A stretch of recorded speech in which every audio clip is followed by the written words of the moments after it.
Hello, and welcome to the Craft Brewed Music Podcast, the official podcast of Craft Brewed Music, the music discovery app that streams better music for serious listeners. Here we explore and get to know the creators of that music. I'm Brian Horner, founder and curator of Craft Brewed Music, and I'm joined by my friend and co-host, Aaron Stamen, a Craft Brewed Music artist.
Aaron and I are here with Brennan Mackey, the lead singer of Denver-based band King Cardinal, which Marquee magazine called excellently crafted Americana, and I'd have to agree.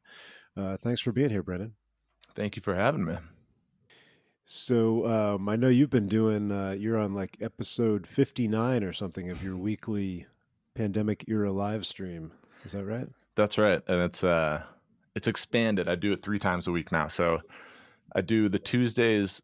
Okay. The Tuesdays was the one I was doing for the entire year, and then decided to switch over to Twitch and do it more consistent. Twitch has a better, it seems a better discovery platform for live streaming. So I think it'll eventually switch completely over. A lot of the people who have been coming on Facebook have started to migrate over to Twitch, which is nice. Now if you watch us on Facebook, there's only one person watching us. I swear there's more. They're just on another service. So we need to offer something for that person to come forward. Right. Yeah. You usually get the full demographics on that individual. Right. Exactly. Whatever your target audience is. I wish that it was me. I've checked in on that show, and I've seen bits and pieces here and there. But that your regular viewer, unfortunately, I'm sorry to say, is not me. But I'm sure they're a great guy. I would not expect somebody. I'm surprised the people that come every week and listen. It's pretty awesome to see the support of some people that come every week and see me play the same old songs. I try to mix it up. You change it up. You have you mix in some different stuff too, right? Some covers and some of your stuff and some chatting and exactly. Yeah, I try to learn a couple songs a month to add to the repertoire. So it's growing. It's pushing 100 now. That's great. So do you through this format, do you think you've gained some new listeners who weren't fans of King Cardinal already? Yes, I think I have gained some new fans. I think mainly what I've done is solidify and increase the people who were already aware of us. Mm-hmm. You know, there are some people who are like, hey, I saw this video, 2 years ago, and then I saw you were streaming, and then those people all of a sudden are there every week. So I think moving over to Twitch has helped kind of expand a little bit. But yeah, I think it's been more of a way for me to interact and grow the relationship with our fan base more than make it stronger than just kind of being that person that puts pictures up on Instagram every couple days. It's like a face. Yeah. You see my face, but you don't know who I am. So it's cool to be able to interact, and then I get to interact with them too. So I get to know know who they are. So what with the some semblance of returning to normalcy on the horizon, and playing in venues and having more traditional interactions with your fans, what role do you see for that online live stream format in the future? I don't think it'll ever replace playing live music in front of people, but I think it definitely can supplement it, be kind of an ancillary thing. I plan on consistently doing it 3 weeks from here on out, or 3 days a week from here on out, just as a way to continue growing our, I feel like everything's kind of segmented, where I can grow our fan base and get our music out on Twitch, and we can also do some tours and play live music. And those people who are going to come out and see us live maybe are most likely not going to cross over with the people on Twitch. There are people that are coming in from Peru and the UK, and the chances of me going on tour there at this point is pretty slim. The chances of me going on tour in the United States for the next year is pretty slim at this point. So it's a good way to utilize that. But yeah, it just seems like it's just an extra avenue for me to get some music out there and grow the fan base with playing live music. There's different things you can offer probably too, get creative and offer different sorts of products to that audience. Absolutely. Yeah, there's a lot of just going around and watching how other artists are utilizing the platform, and seeing how they're also playing games with their audience and doing giveaways and doing a lot, like if somebody wants to hear a song that they don't know, they'll just learn it live for them on the live stream. So it's cool. And then maybe later on I can incorporate more members of the band and grow it into a bigger thing, maybe more of like a variety show. We've seen a lot of that this past year. Another craft brewed music artist, Jeff Coffin, who plays saxophone for Dave Matthews Band, talks about finding creative ways to be creative. And I think this past year we've seen a lot of that. While people couldn't go out and tour, that didn't really dampen the creative spirit, and so we're seeing all sorts of things. Absolutely, it probably did dampen a little bit, but I think for a little while there, then people were like, "All right, we got to figure this out." Exactly. Yeah. And the streaming space or the online, live streaming space got really crowded. Oh yeah. And it was interesting to see you settle on a Tuesday. Well, the crazy thing is I was, before the pandemic hit, I was planning on doing it, and I was gathering up all of my equipment. I was like, all right, I got to get my camera. I got to get my interface all set up. And then I was like, all right, I'm going to do it next Tuesday is going to be the first one. And then that week, the pandemic hit, shows were canceled. Everybody was like, we're doing live streams. I was like, no, I swear I was going to do it before. I'm not jumping on the bandwagon. That's funny. I'm trying to think if that means that you caused the pandemic. It could mean. It could mean that. Yeah. I think it does. You sort of invited it, into our world. But it definitely got crowded for like 2 or 3 months, and people really struggled to be consistent with it, I think. Right. So Brian mentioned, people using this unusual time in our history as a way to find new ways to be creative, new ways to reach audiences. Songwriting is something that seemingly would flourish in a time like this, where you have all this time to yourself to be creative and alone. But I find that it's, without the experience of being out there, meeting new people and having new experiences and being a bit more contracted in life, it's a little harder to write. How have you found that portion of your creative life, the songwriting aspect?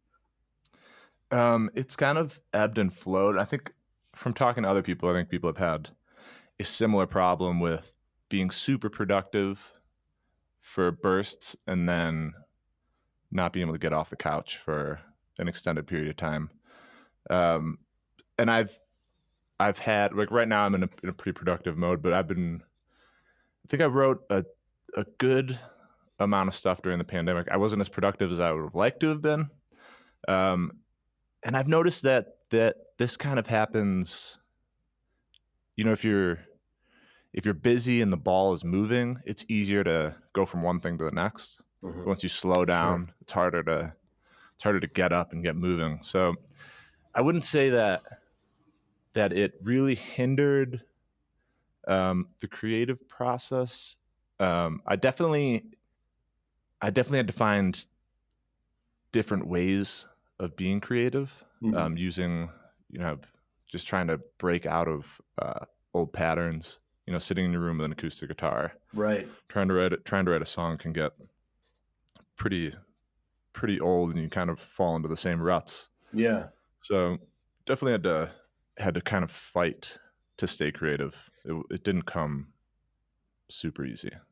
One of my problems is I find bursts of creativity after collaborating with someone who's got a different approach, a different idea, and just like playing with somebody for a few hours can really spark my motivation to make something new. Has the absence of collaborating and playing with others been a factor?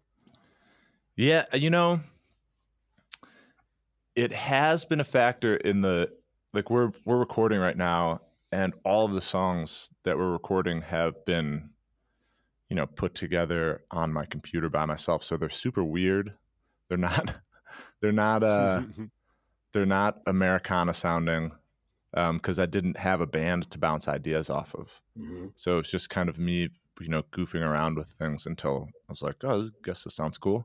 Normally, I'd be collaborating with people. I'd bring songs to the band. We'd bounce ideas off of each other, and that has kind of disappeared. So it's been an interesting transition creatively, and so right now, I'm focusing on trying to get back out and contact other songwriters in town. Be like, hey, let's just get together and mess around. We don't even need to write a song. Let's just, like, throw up a synthesizer and a drum machine and start messing around. Yeah. Yeah. Do you do all the writing? Do I do all the writing in King Cardinal? Yes. There was, yeah, we, the most recent songs we're putting out a string of singles, and they were all kind of written-ish together with the band. We started recording them like 2 years ago. Those were probably the most collaborative, but they were still kind of ideas that came out of stuff that I had already been working on. But they just helped kind of bring it over the edge, flesh it out. We've been curious listening through the King Cardinal material. There's a lot of different things in there. The first EP, King Cardinal, kind of has a dark sound to it, and then we like to forget about that one. Really? That's good. I think it's a very interesting starting point. I like to include it in the mix. Oh, well, thank you. It was definitely, I'm a fairly new songwriter, and that was like a year or two into writing. So it feels well, it's got a real distinct feel through it, and then in the by Once a Giant, it sort of seems to take a turn toward the old time thing, and then in the first, your first full album, Great Lakes, there's a lot of different things happening. You've got kind of this rock infused alt Americana thing.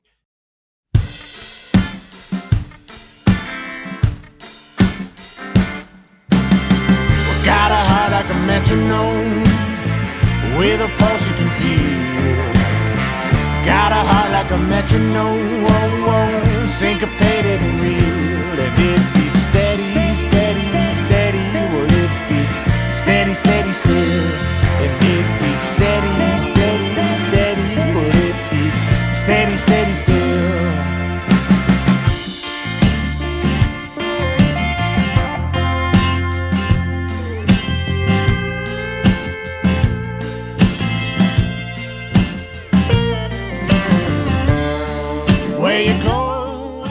And one thing that jumped out at me was the last track on Once a Giant, and I say that it jumped out of me like I'm somehow really perceptive. It's 28 minutes long.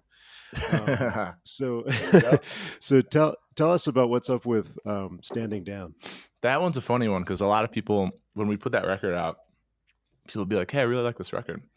And then like a month later, they'd be like, wow, I really like that last song. It's like, yeah, it took them it took them a whole month to get through the last song. Because it takes like 8 minutes for the song to actually start. Yeah. That was we recorded it in the house that I live in right now. I wasn't living here at the time, but that was a brand new song that I'd brought to the band. We didn't really know what to do with it. We didn't know how to start it. And it was the last song that we worked on. And I think we just pressed record and started messing around. Just started like making weird sounds. We turned off all the lights and we lit those old, there were a bunch of those old, like rosemary candle or the candles with like Jesus on it that are really tall. Oh yeah. Put those around the living room, turned off the lights, and then just started making weird sounds. And then when it felt like we should start the song, we started it.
It's pretty dark in Nebraska.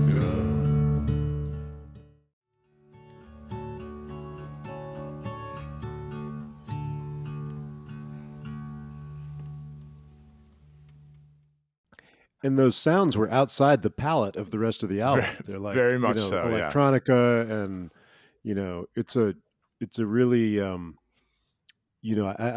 I'd already taken note of the evolution from Once a Giant to Great Lakes, but when I listened to that song, I was like, wait a minute, there's something. This makes the first song on Great Lakes really makes sense. It's sort of a bridge, and I wondered if there was any intention behind that as a transition or as a signal of the evolution underway.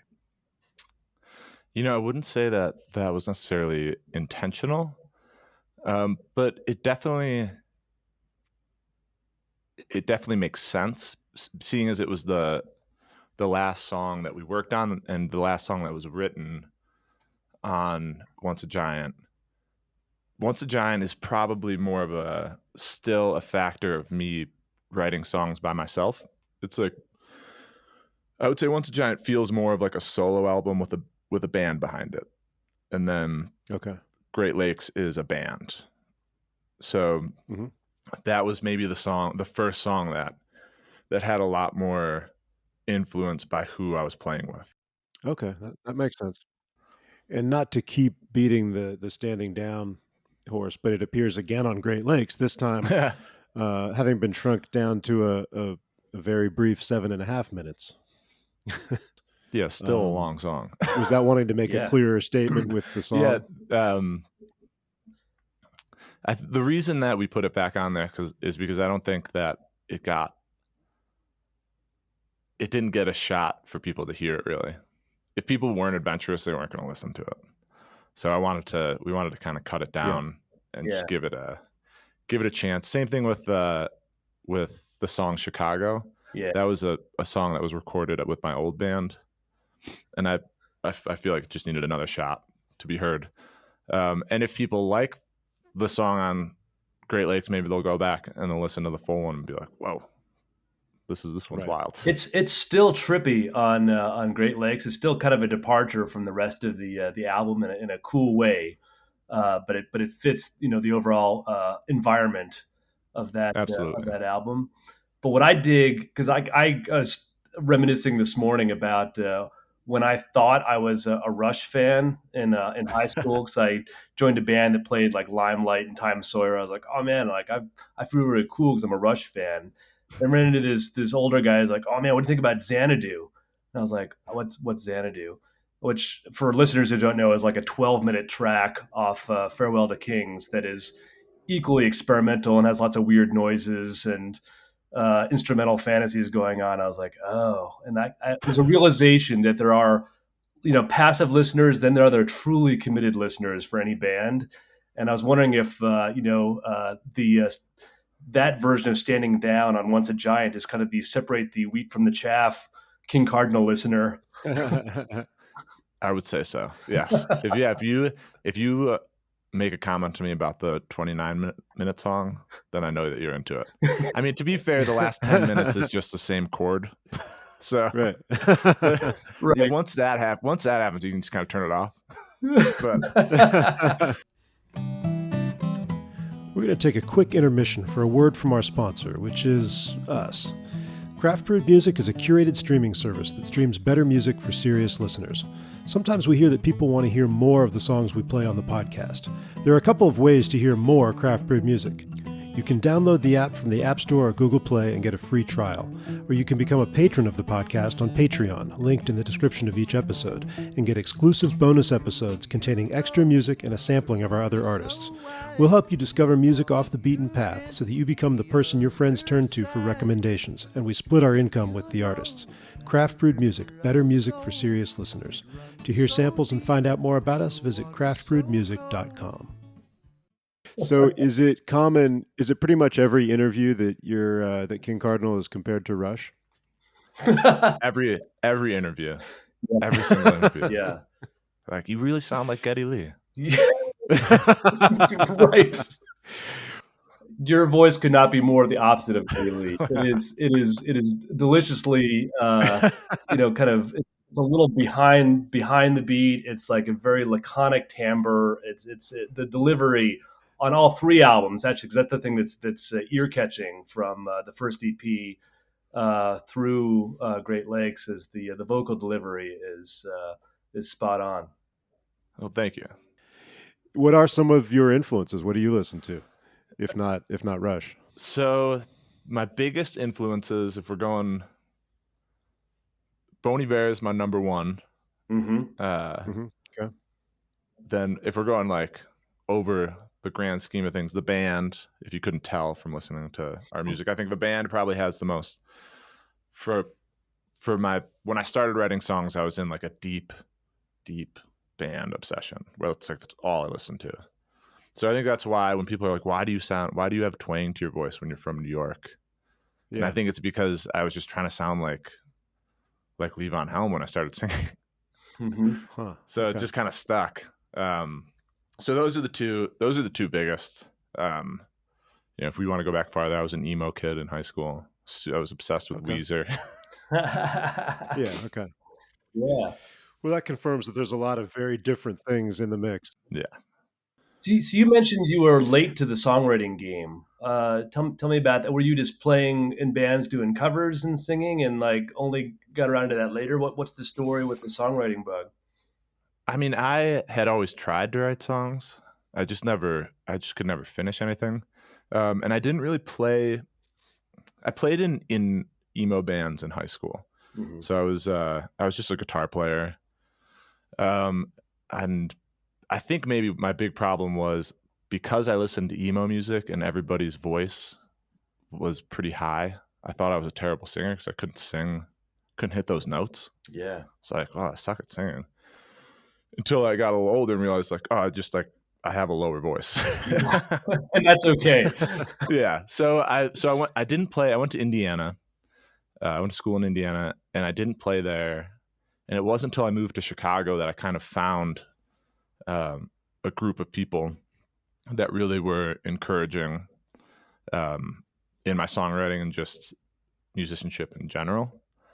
There was like a specific open mic that I went to, and the guy who ran it just like was, the biggest, I don't know, what would you say? Not coach, but just champion, biggest champion of a supportive people who were playing. Yeah. And then I joined a band that the songwriter had left. So they need that hole needed to be filled. So I was kind of forced to start writing. So it happened pretty quickly. And once I wrote my first song, I was like, oh, I can do this. And then I just worked really hard to try and make up for lost time. So it came late, like just playing out. I didn't start playing out until I was like 22 or 23. Didn't start writing until around then. So if you think about it, most people start writing when they're 13. I'm still right. I'm still a 20-year-old songwriter. How did you get to Denver? Oh man, I get asked this question a lot. It's not a great answer. I was living in Chicago with all my college friends, and I think we started kind of just going in different directions. I think really what happened was I started bartending. So when I was working, they were going out. When they were working, that's when I could hang out. So I just didn't have anybody to hang out with. So I kind of was like, oh, I have nothing going on here. And I just kind of it was such a random decision. I think I had one friend that lived in Denver, and I came out here, and he immediately moved back to Chicago. So I was out here by myself. So it was a shot in the dark coming out here. And I think it was a great choice. Denver's got a nice growing music scene. I mean, right now there's no music scenes anywhere, but right. It has a nice tight little community. Great bands coming out of here. I feel like you guys kind of sound like a Colorado band, Yeah, there's definitely a sort of sound. Bluegrass is huge out here. It's massive. So there's no way around that not kind of like seeping into what is considered the Colorado sound. Right. But yeah, did you play banjo before getting out there? Did I play? No. It's funny because I don't really play the banjo that much anymore. I played banjo a lot when I was in Chicago. I used to go to the Old Town School of Folk Music and take lessons. I took like accordion lessons and banjo lessons and all sorts of stuff. I got pretty good for a minute there, and then I just stopped playing. So now the only songs I know how to play on the banjo are the songs I wrote. Okay, yeah. Yeah, and it's one of those instruments where like the accordion, like having like a passing knowledge of the banjo is not good enough. No, yeah, you need to shred. Yeah, because like the accordion, it's loud and it sticks out in an ensemble. So if you don't know what you're doing exactly, like it's hard to hide it. Absolutely. There are a lot of. I mean, I used to throw the jokes back to our drummer, and he'd have just a list of banjo jokes that he would tell. Like if I needed to like tune up or something was going wrong, I'd be like, Scott's going to tell you guys some jokes. Nice. Well deserved. So you're in Denver proper now? Yes. So I'm curious because of the track off the Great Lakes album. What's the story with Boulder, and why is it so impossible to escape its orbit? I just had a rough. Well, all right. So I had a rough night there, where I didn't have a ride home, and I had to go find a bus to get back to Denver after a party. So I did actually have, and I left the party, and I did leave with the only alcohol I could find, which was gin and orange soda. So that is a true story. But I think what happened, the line get me out of the intro line came from being just like a year later being in traffic in Boulder. And I was like, I can never get out of here. Whenever I'm in Boulder, I can't get out of this damn city. Which isn't true. It's not like there's a ton of traffic. It was just that day I was just in a bad mood, and I just was like, God, get me out of here. I want to be home right now. I'm trying to get the hell out of Boulder, but you keep dragging me back in. Trying to get back to the city and the safety of all my friends, but with one eye shut, you confiscate my keys.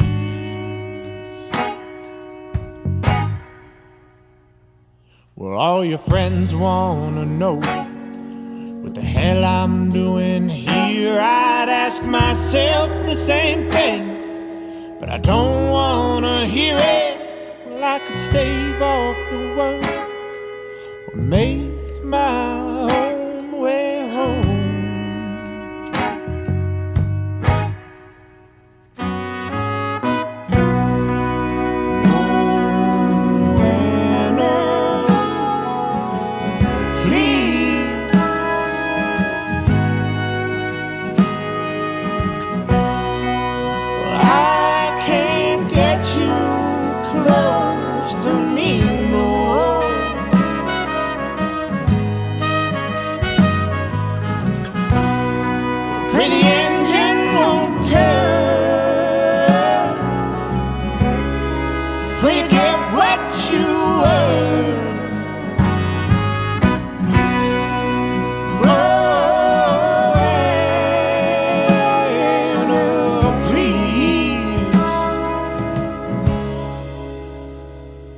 Drop me off at the bus stop with what's left of the gin.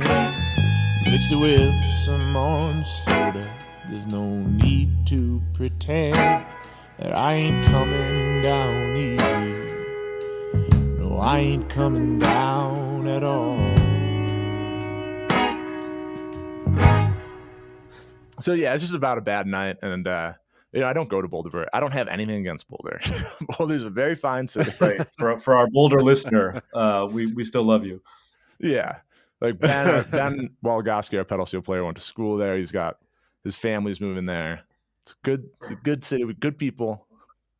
Talking about that track makes me think about the production and that band sound on Great Lakes. And one of the great production decisions on that album was putting those horns in Boulder. I think it was it was a really cool thing when that creeps in as the song evolves. Yeah, I was super psyched about getting that on there. Those guys crushed it. Larry Foles, he's played on a Stevie Wonder track, I think. Wow. He's a sax player. He's played on a couple of our stuff. He also did, I don't think if he did a Christmas song. He did that song Long Goodbye, the single we put out last year. Mm. Just a killer sax player. So what you're working on a new album you mentioned. What should we expect from that? This one's gonna be weird. It's gonna be like staring down weird. Probably a little. Every song is 28 minutes. Yeah. Well, so like I said earlier, so we're finishing up these singles that we recorded a couple years ago. We're just kind of putting the finishing touches up on them, and then going to release them like every couple months, and maybe at the end throw a couple covers in and make it like kind of like a mixtape. So that might be the next album. And there's some weird stuff on there, but it's still kind of band oriented. But this album that we're working on right now is all stuff that I recorded in my room on my computer, goofing around. And you're using those actual recordings? No, we're going to a studio. We're using the demos as kind of a basis for stuff. So some of the stuff will stick in there, but we're trying to focus. We're trying to make guitar not the main focus of the record. So if there, like there's one tune that we have that there was a finger picking part and we just turned it to a synthesizer part, and then we'll add guitars later. We're still very early on in the process right now. But it's going slowly, and it's kind of the way that we're recording it is me and Ben will go in with Eric Tate at /O, who's recording it with us. He's our producer. We'll record our parts. Maybe we'll bring a drummer in, and then the idea is to just send it out to whoever we want to record on it and have them kind of build what they think would be awesome on it, and then we pick from the best parts. So yeah, it's been a lot of like just tinkering in my room, and then it's just interesting the songs that we're choosing. I think maybe there was an Americana record written 3 years ago. I have a list of the album 2 songs on my wall, and we're maybe working on two of the 9 on the list. So yeah, it's gonna be interesting. It's still, I mean, there's still gonna be guitars and stuff, and we'll put that on there, but we want to make it not the main focus. So one of the things that I love from Once a Giant and the Great Lakes album are the vocal harmony, and the second female vocalist. Some of those parts are just transcendent, and I'm wondering if that's going to be a feature on the new album as well. So Tex and Scott moved to Nashville, so they're no longer with us. Scott's the drummer and Texano was the singer. And then Andrew, our bassist, is no longer with us either. It's just me and Ben at the moment. Yeah. So harmonies will always be an important part of every song I make, I think. Yeah. It just may be a guy, maybe a lady. It's just going to be, I think this next record is going to be very more community and less band. So it's going to be lots of different people coming in. So it could be, I know there's one song we're talking about potentially doing as a duet. So there could be a guy, girl, even more than on Great Lakes. Yeah. Because we didn't have a duet on there. Yeah, that'd be nice. I love Trouble for vocal harmonies. Oh, thanks. Yeah. It's a great tune, and I love off the Once a Giant the tune One. Oh yeah. That was the first song that Tex sang with us, actually. Really? I was listening to that song, and I had a revelation. I've been trying to finish a song I'm writing recently, and I'm having like this impossible time with the chorus and just getting. I know how I want it to sound. I know the melody, but I can't figure out the words to stick in there, and so I just like hum it every time.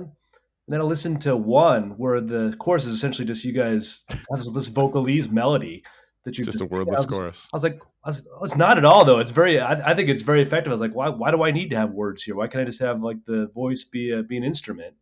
Particularly if you have a beautiful harmony like that, and like it's a nice device for songwriting. I used to do that a lot. I haven't done that in a long time. I used to make a lot. I think he said wordless, not worthless. Wordless, yeah, wordless. Oh, sorry, wordless. Yeah. Worthless chorus. Yeah, I think it was the same thing. I didn't have. I don't know. Maybe that was kind of like a hip thing to do in like 2013 to have wordless chorus. I mean, I know that My Morning Jacket has that song wordless chorus. I definitely in 2013 I definitely wasn't hip. I definitely wasn't hip. Yeah, I'd be a bad judge of I mean, I'm still not hip. It's a good thing we are now. Well, you're late. All of us. You'll get there. I'll be hip at 50.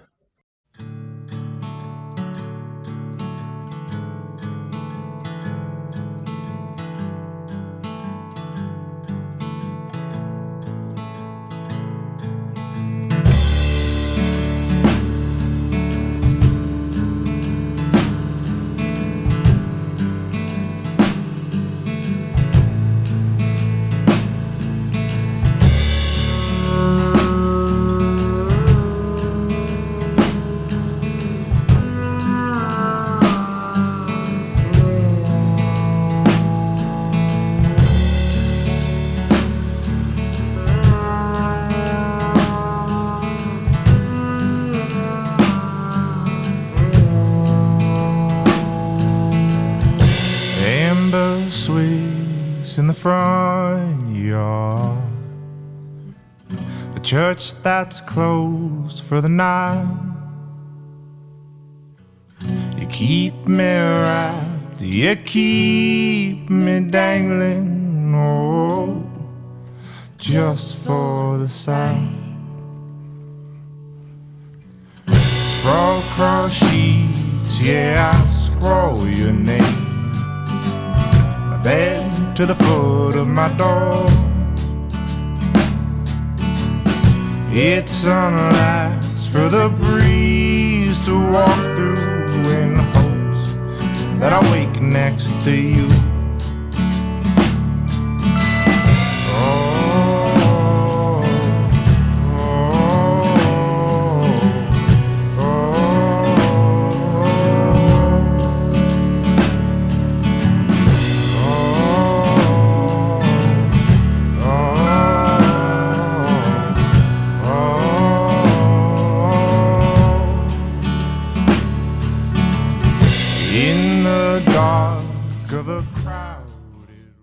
I really enjoyed listening to the tunes. I think it's great, and I'm happy to hear that you have this kind of novel, community-oriented approach that invites weirdness and experimentation. I'm looking forward to the next incarnation of King Cardinal. Yeah, I'm excited to get out there. Hopefully, people don't get too weirded out about it. It sounds like it'll be a next step in the evolution, and maybe one that makes sense given the ones that have come before it. I hope so. I mean, it's still songs. I'm still singing. It's just gonna be dressed up different. Yeah, and that fits in with the whole craft brewed music mission to pick music that is at its core good, solid songwriting, but also is not afraid to go into uncharted territory and be a little weird and cater to that more adventurous listener. Yeah, I love it. Well, thanks, Brennan. We really appreciate you taking the time to do this, and can't wait for to hear some more music. Yeah, thanks for having me. I'll send you that new tune once we hop off here. Oh, that'd be great. It's our first real rock song.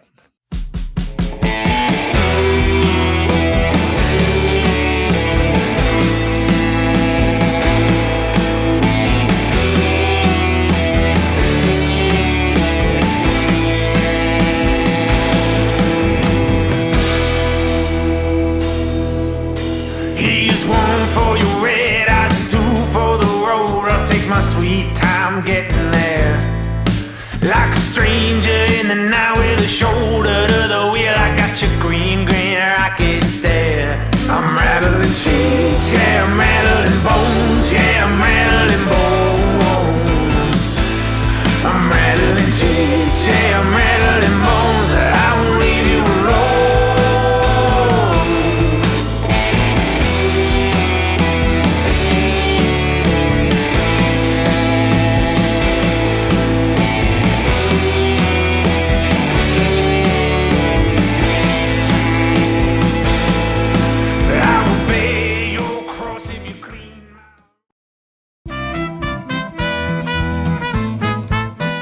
Thank you for listening. Craft Brewed Music, both the podcast and the streaming service, has the mission of promoting this music and these artists. We can't do that without ears on the music. So if you like what you've heard here, we're going to ask two small favors. First, tell someone about the podcast. Secondly, go to the App Store or Google Play, download the Craft Brewed Music app, and try a free 2-week trial of the streaming service. For more information, visit us at craftbrewedmusic.com. Thanks again, and see you next time.